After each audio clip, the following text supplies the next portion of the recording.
ಕೇರಳದಲ್ಲಿ ಮತ್ತೆ ಗಾಂಧಿ ಪರಿವಾರದ ಸಂಸದರು ಆಯ್ಕೆಯಾಗಿದ್ದಾರೆ. ರಾಹುಲ್ ಗಾಂಧಿಗೆ ರಾಜಕೀಯ ಮರುಜನ್ಮ ನೀಡಿದ ವಯನಾಡ್ನಿಂದ ಈಗ ಅವರ ಸೋದರಿ ಸಂಸದೆಯಾಗಿದ್ದಾರೆ. ಗಾಂಧಿ ಪರಿವಾರಕ್ಕೆ ಭರ್ಜರಿ ಬೆಂಬಲ ನೀಡುವ ಈ ಕ್ಷೇತ್ರ ಈ ಬಾರಿಯೂ ದೊಡ್ಡ ಅಂತರದಿಂದಲೇ ಕಾಂಗ್ರೆಸ್ ಅನ್ನ ಗೆಲ್ಲಿಸಿದೆ. ಕಳೆದ ಕೆಲವು ವಾರಗಳಲ್ಲಿ ಅಸ್ಸಾಂ, ಬಿಹಾರ, ಛತ್ತೀಸ್ಗಢ, ಗುಜರಾತ್, ಕರ್ನಾಟಕ, ಕೇರಳ, ಮಧ್ಯಪ್ರದೇಶ, ಮೇಘಾಲಯ, ಪಂಜಾಬ್, ರಾಜಸ್ಥಾನ, ಸಿಕ್ಕಿಂ, ಉತ್ತರಾಖಂಡ್, ಉತ್ತರ ಪ್ರದೇಶ ಮತ್ತು ಪಶ್ಚಿಮ ಬಂಗಾಳ ಸೇರಿದಂತೆ 14 ರಾಜ್ಯಗಳ 48 ವಿಧಾನಸಭಾ ಸ್ಥಾನಗಳಿಗೆ ಉಪಚುನಾವಣೆಗಳು ನಡೆದವು. ಜೊತೆಗೆ ಕೇರಳದ ವಯನಾಡ್ ಮತ್ತು ಮಹಾರಾಷ್ಟ್ರದ ನಾಂದೇಡ್ ಈ 2 ಲೋಕಸಭಾ ಕ್ಷೇತ್ರಗಳಿಗೂ ಚುನಾವಣೆ ನಡೆದಿದೆ. ಆದರೆ ಇದರಲ್ಲಿ ಅತಿ ಹೆಚ್ಚು ಚರ್ಚೆಯಾದ ಕ್ಷೇತ್ರ ವಯನಾಡ್.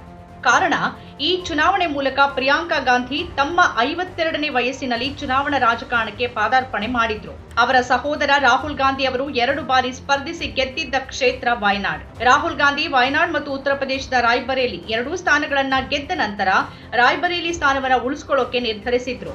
ಹಾಗಾಗಿ ವಯನಾಡ್ನಲ್ಲಿ ಚುನಾವಣೆ ಅನಿವಾರ್ಯವಾಗಿತ್ತು.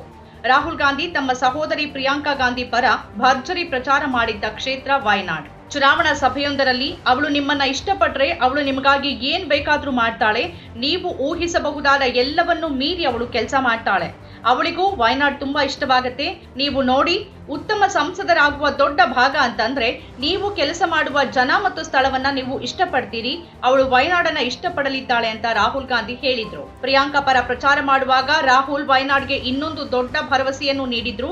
ದೇಶದಲ್ಲೇ 2 ಸಂಸದರನ್ನ ಪಡೆದಿರುವ ಕ್ಷೇತ್ರ ವಯನಾಡ್ ಆಗ್ಲಿದೆ, ನಾನು ಮಾಜಿಯಾದರೂ ವಯನಾಡ್ ಕ್ಷೇತ್ರದ ಸಂಸದನಂತೆಯೇ ಕೆಲಸ ಮಾಡಲಿದ್ದೇನೆ ಅಂತ ಅವರು ಭರವಸೆ ನೀಡಿದ್ರು. ವಯನಾಡ್ನಲ್ಲಿ ಪ್ರಿಯಾಂಕಾ ಗಾಂಧಿ 6.12 ಲಕ್ಷ ಮತಗಳನ್ನು ಪಡೆದು ಭರ್ಜರಿ ಮುನ್ನಡೆ ಸಾಧಿಸಿದ್ದಾರೆ.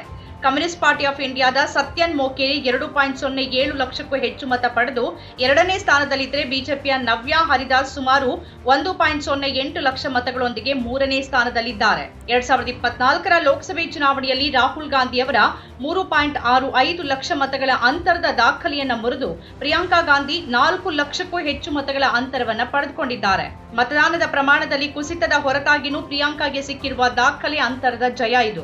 ವಯನಾಡ್ ಉಪಚುನಾವಣೆಯಲ್ಲಿ 65% ಮತದಾನ ಆಗಿದೆ. ಈ ವರ್ಷದ ಏಪ್ರಿಲ್ನಲ್ಲಿ ಈ ಕ್ಷೇತ್ರಕ್ಕೆ ನಡೆದ ಲೋಕಸಭೆ ಚುನಾವಣೆಯಲ್ಲಿ 74%ಕ್ಕಿಂತ ಹೆಚ್ಚು ಮತದಾನ ಆಗಿತ್ತು ಮತ್ತು 2019ರಲ್ಲಿ 80%ಕ್ಕಿಂತ ಹೆಚ್ಚು ಮತದಾನ ಆಗಿತ್ತು. ಪ್ರಿಯಾಂಕಾ ಗಾಂಧಿ ಕೃತಜ್ಞತೆಯಿಂದ ತುಂಬಿದ ಸಂದೇಶದೊಂದಿಗೆ ವಯನಾಡ್ ಜನರಿಗೆ ಧನ್ಯವಾದ ಸಲ್ಲಿಸಿದ್ದಾರೆ. ವಯನಾಡ್ ಮತದಾರರಿಗೆ ಧನ್ಯವಾದ ಹೇಳ್ತಾ ಪ್ರಿಯಾಂಕಾ ಎಕ್ಸ್ನಲ್ಲಿ ಸುದೀರ್ಘ ಭಾವನಾತ್ಮಕ ಟಿಪ್ಪಣಿಯನ್ನ ಹಂಚಿಕೊಂಡಿದ್ದಾರೆ. ನೀವು ನನ್ನ ಮೇಲೆ ಇಟ್ಟಿರುವ ನಂಬಿಕೆಗೆ ನಾನು ಕೃತಜ್ಞತೆಯಿಂದ ತುಂಬಿ ಹೋಗಿದ್ದೇನೆ.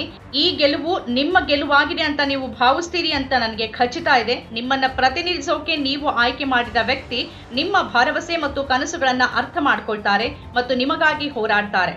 ಸಂಸತ್ತಿನಲ್ಲಿ ನಿಮ್ಮ ಧ್ವನಿ ಆಗೋಕೆ ನಾನು ಎದುರು ನೋಡ್ತಾ ಇದ್ದೇನೆ. ನನಗೆ ಈ ಗೌರವ ನೀಡಿದ ಹಾಗೂ ಬಹಳಷ್ಟು ಪ್ರೀತಿ ನೀಡಿದ ನಿಮಗೆ ಧನ್ಯವಾದಗಳು ಅಂತ ಪ್ರಿಯಾಂಕಾ ಬರೆದಿದ್ದಾರೆ.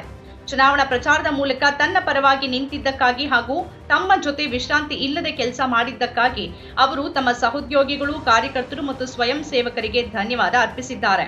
ಪ್ರಿಯಾಂಕಾ ಅವರು ತಮ್ಮ ಕುಟುಂಬಕ್ಕೂ ಧನ್ಯವಾದ ಅರ್ಪಿಸಿದ್ದಾರೆ. ತಾಯಿ, ಪತಿ ರಾಬರ್ಟ್ ವಾದ್ರಾ, ಮಕ್ಕಳು ಮತ್ತು ಸಹೋದರ ರಾಹುಲ್ ಗಾಂಧಿಗೆ ಧನ್ಯವಾದ ಹೇಳಿದ್ದಾರೆ. ಸ್ವತಂತ್ರ ಪತ್ರಿಕೋದ್ಯಮ ಇಂದಿನ ತುರ್ತು, ಅದನ್ನ ವಾರ್ತಾ ಭಾರತಿ ಮಾಡ್ತಾ ಇದೆ. ನಮ್ಮ ಚಾನೆಲ್ ಅನ್ನ ಸಬ್ಸ್ಕ್ರೈಬ್ ಮಾಡೋದ್ರ ಜೊತೆಗೆ ಬೆಲ್ ಐಕಾನ್ ಒತ್ತಿ ನಮ್ಮನ್ನು ಬೆಂಬಲಿಸಿ. ಹಾಗೆ ನಮ್ಮ ಕಾರ್ಯಕ್ರಮಗಳನ್ನು ಲೈಕ್ ಮಾಡಿ, ಕಮೆಂಟ್ ಮಾಡಿ, ಅದನ್ನು ಬೇರೆಯವ್ರಿಗೂ ಕೂಡ ಶೇರ್ ಮಾಡಿ. ಹೀಗೆ ನೀವು ಮಾಡಿದಾಗ ನಮ್ಮ ಚಾನೆಲ್ ಮತ್ತಷ್ಟು ಜನರಿಗೆ ತಲುಪತ್ತೆ. ಆ ಮೂಲಕ ನಮಗೆ ಸಹಕಾರ ಆಗುತ್ತೆ. ಇದು ನೀವು ಯಾವುದೇ ಖರ್ಚಿಲ್ಲದೆ ಮಾಡಬಹುದಾದ ಸಹಕಾರ. ಧನ್ಯವಾದ.